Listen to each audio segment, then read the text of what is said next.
अस्सलाम वालेकुम। अच्छा, the topic we will be discussing today is pulmonary embolism. ठीक है। अच्छा, पल्मोनरी एम्बोलिज्म क्या है? क्लॉट की फॉर्मेशन जब हो जाती है बॉडी में तो उसको हम थ्रोम्बस कहते हैं, सही है।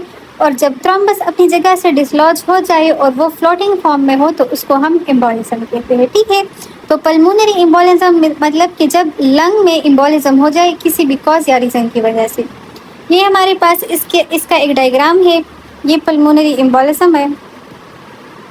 देखिए, ये जो है लंग्स है ना, लंग्स में जो है ये आर्टरीज वीन्स वगैरह ये मौजूद है। यहाँ पे आर्टरीज वीन्स या किसी भी चीज़ में अगर कोई थ्रोम्बस आ जाए तो उस प्रोसेस को हम कहते हैं एम्बोलिज्म। सही है। एम्बोलिज्म के टाइप्स है थ्रोम्बो एम्बोलिज्म, फैट एम्बोलाई भी हो सकता है, आर्टिरियल एम्बोलिज्म, एयर एम्बोलाई। सही है। अच्छा, एग्जाम्पल कॉजेज और नेचुरल कोर्स जो है वो एम्बोलस का क्या होता है, मतलब क्या कॉजेज होते हैं जो लंग्स में एम्बोलस को लाता है, या कौन से इसका कोर्स क्या होता है, लंग्स में एम्बोलस कैसे आता है। सही है। सबसे पहले हमारे पास है डीवीटी, डीप वीनस थ्रोम्बोसिस। ठीक है। जब लेग्स में कोई थ्रोम्बस बन जाए और वहाँ से वो ट्रांसपोर्ट हो के लंग्स में आ जाए थ्रू आर्टरीज एंड वीन्स तो वो डीवीटी की वजह से एम्बोलाई होता है।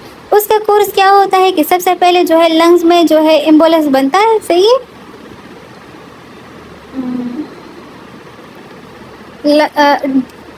लेग्स में जो कोई एम्बुलस बनता है फिर वो इंफीरियर वेना केवा के थ्रू हार्ट में आता है। सही है। राइट साइड ऑफ हार्ट, फिर राइट साइड ऑफ हार्ट से राइट वेंट्रिकुलर में जाता है और राइट वेंट्रिकल से पल्मोनरी आर्टरी में आता है। सही है। तो इस तरह जो है लेग्स से कोई थ्रोम्बस जो वहाँ पे बना हुआ होता है इस तरह ट्रांसपोर्ट हो के पल्मोनरी आर्टरी में आता है। तो ये हुआ पल्मोनरी एम्बोलिज्म। ठीक है। अब दूसरा कॉज इसका क्या है, प्रेग्नेंट लेडीज जो होते हैं उनमें पेल्विक एरिया जो होती है वहाँ पे थ्रोम्बस फॉर्मेशन की चांस जो है वो बहुत ज़्यादा होते हैं। सही है। तो प्रेग्नेंट पेल्विक एरियाज यानी प्रेग्नेंट लेडीज़ भी एक कॉज है। इसके अलावा जिन लोगों में जिन पेशेंट्स में आईवी कैथेटर्स यूज़ होते हैं स्पेशली फ्रॉम प्रोलॉन्ग टाइम तो उनमें जो है पल्मोनरी एम्बोलिज्म के चांसेस ज़्यादा होते हैं। सही है। हाई रिस्क पेशेंट्स कौन होते हैं, कोविड के पेशेंट्स, क्योंकि वो बेड रिडन होते हैं। ठीक है। तो जो बेड रिडन पेशेंट्स होते हैं उनमें थ्रोम्बस फॉर्मेशन की जो चांसेस होती है वो ज़्यादा होता है। सही है। फिर बेड रिडन पेशेंट्स होते हैं जो किसी सर्जरी या एब्डोमिनल सर्जरी या कुछ कोई भी सर्जरी हो उसके बाद जो है वो ज़्यादा देर तक बेड पर रहे तो उस वजह से भी थ्रोम्बस फॉर्मेशन ज़्यादा होती है। ठीक है। कोई लेग डिफॉर्मिटी हो, मतलब कोई लेग फ्रैक्चर से वगैरह या वो आई हो और उसकी वजह से पेशेंट जो है वो मोबाइल नहीं हो तो उसकी वजह से भी थ्रोम्बस फॉर्मेशन होती है और वो थ्रोम्बस थ्रू दिस पाथ जो है फिर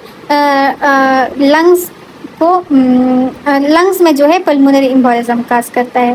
कैंसर के पेशेंट्स में भी जो है पल्मोनरी एम्बोलिज्म के चांसेस ज़्यादा होते हैं क्योंकि वहाँ पे जो लंग्स का जो कैंसर का जो पेशेंट होता है वहाँ पे प्रोथ्रोम्बोटिक स्टेट जो होता है वो ज़्यादा एक्टिव होता है। सही है। अच्छा, फिर एक्वायर्ड और हेरिडिटरी कॉजेज भी हो सकते हैं। एक्वायर्ड जो है मतलब कि ऐसे पेशेंट्स जो ओरल कंट्रासेप्टिव पिल्स पे हो। ठीक है। मतलब कोई फीमेल हो और वो ओरल कंट्रासेप्टिव पिल्स ले रही हो तो उनमें भी थ्रोम्बोसिस और पल्मोनरी एम्बोलिज्म के चांसेस ज़्यादा होते हैं क्योंकि ओसीपीज जो है वो भी like cancer active prothrombotic state को एक्टिव करता है। ठीक है।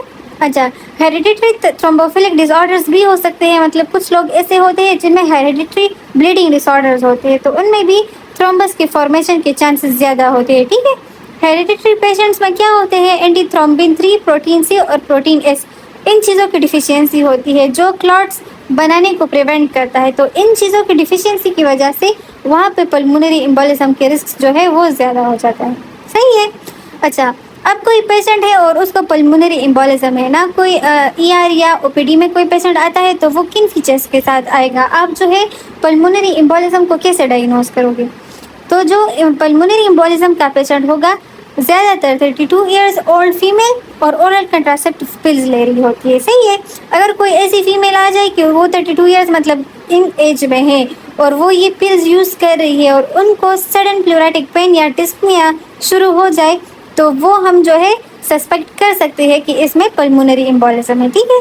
पल्मोनरी एम्बोलिज्म में और क्या फीचर्स होंगे, ऑक्सीजन कार्बन डाइऑक्साइड की कमी होगी। ठीक है। जब हम एबीजीज कराएंगे कमी क्यों होगी, क्योंकि वहाँ पे थ्रोम्बस की वजह से ब्लॉकेज हुआ है, तो वहाँ पे जो है वो वेंटिलेशन और वो नहीं हो पाता, तो इस वजह से O2 और CO2 का अमाउंट जो है वो कम होगी।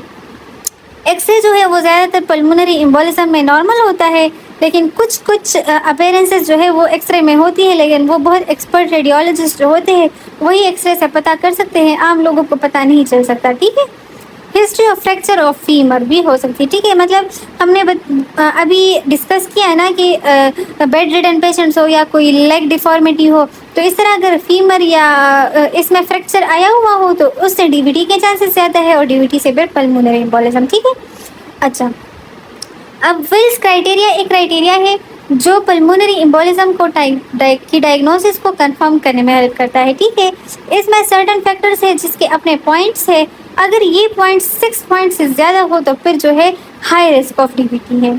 ठीक है, अच्छा, डीवीटी सिम्टम्स अगर पेशेंट को हो तो उसके 3 पॉइंट्स है, अगर पेशेंट इमोबाइल हो due to certain reason, surgery हुई हो या कुछ भी, तो 1.5 पॉइंट्स है। इस तरह हिस्ट्री की भी एक या 2 पॉइंट्स होते हैं। सही है, तो अगर टोटल पॉइंट 6 से ज़्यादा हुए तो मतलब कि ये patient at high risk of DVT है। अच्छा, अब जो है पल्मोनरी एम्बोलिज्म को डायग्नोज करने के लिए हम क्या क्या इन्वेस्टिगेशन करेंगे? सबसे पहले हम बेसलाइन इन्वेस्टिगेशंस करेंगे। सही है, बेसलाइन इन्वेस्टिगेशंस में हम चेक करेंगे कि उसकी जो ऑक्सीजन जो है वो काफ़ी है या नहीं है। ठीक है, और फिर चेस्ट एक्सरे करेंगे। चेस्ट एक्सरे में जो है वाटर मार्क साइन और हेम्पटन हम चेक करते हैं। ठीक है, वाटर मार्क साइन क्या होता है? एक्सरे जो होता है, जब वो नॉर्मल एक्सरे होता है तो उसमें जो वेसल्स और आर्टरीज और वेन्स होते हैं ना, उसकी वजह से नॉर्मल अपीयरेंस में मार्क्स प्रेजेंट होते हैं, लेकिन इन केस ऑफ डीवीटी और पल्मोनरी एम्बोलिज्म ये मार्क्स जो है ये एब्सेंट हो जाते हैं। सही है, ये मार्क्स क्यों एब्सेंट होते हैं? क्योंकि ब्लॉकेज होता है वेसल्स और उसमें ब्लड फ्लो नहीं होता, तो इसकी वजह से जो है Westermark signs chest x-ray में एब्सेंट होंगी in case of pulmonary embolism. ठीक है, हेम्पटन हम जो है वो हम एक्सरे में देख सकते हैं। अच्छा, हेम्पटन हम क्या होता है? ये एक ऐसा एरिया होता है लंग्स में जहाँ पे ब्लड सप्लाई नहीं हुआ होता, तो उसकी वजह से जो है वहाँ पर परफ्यूजन हो जाती है टिश्यूज़ की, मतलब टिश्यूज़ डैमेज हो जाती है, तो वो एक्सरे में एक हम्प की तरह दिखाई देता है। ठीक है, तो पल्मोनरी एम्बोलिज्म के चेस्ट एक्सरे में एक अपीयरेंस हेम्पटन हम्प की होगी। ठीक है, ABGs कराते हैं। ठीक है, आर्टीरियल ब्लड गेसेस, उसमें पार्शियल प्रेशर ऑफ O2 और CO2 चेक किया जाता है। ठीक है, अल्वियोलाई में कितना पार्शियल प्रेशर है और आर्टरीज में कितना प्रेशर है वो चेक किया जाता है। ठीक है, capital A minus small a gradient, capital A जो है वो पार्शियल प्रेशर ऑफ अल्वियोलाई है, और जो स्मॉल a है वो पार्शियल प्रेशर ऑफ आर्टरी है। ठीक है, तो नॉर्मली जो है नॉर्मल पार्शियल प्रेशर जो है gradient of A minus A in pulmonary embolism, ये जो है नॉर्मल से इंक्रीज हुआ होगा। ठीक है, अब कैसे देखें?